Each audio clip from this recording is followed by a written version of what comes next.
was 9 years old, and he was just having a really hard time, just a hard time. And I took him out in the backyard, and I picked him up and I hugged him. I said, "Keeg, what's wrong? What's happening?" Mhm. And he didn't want to tell me at first because he was trying to be tough. He's 9, and didn't want to cry because these bigger girls, fifth grade girls, were picking on him relentlessly, like really picking on him on the bus, Mhm. really, really just getting him. And Mhm. he was too small to defend himself, and no one would really stand up for him. And so it had just gotten to him to the point where he was just having this horrible breakdown. I asked him when he got out of boot camp for the Marine Corps, what he remembers most in his childhood.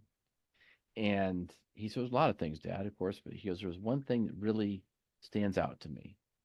I was like, "Really?" I said, "What's that?" I was thinking like a trip or, something, some gift or something. Mhm. He said, "When I was 9 years old, you took me out in the backyard and you picked me up, and I was having a horrible time." He told the story from his side, his perspective, and I almost started crying. It was just like, "Oh my gosh, you remembered that?" Like I remember it now that he mentions it, but Mhm. that had escaped me the 5 minutes after it happened. But Mhm. for him, it was so impactful Mhm.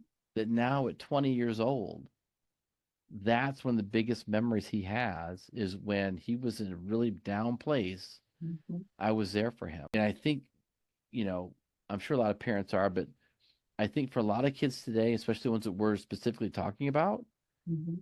I don't think they've ever had that.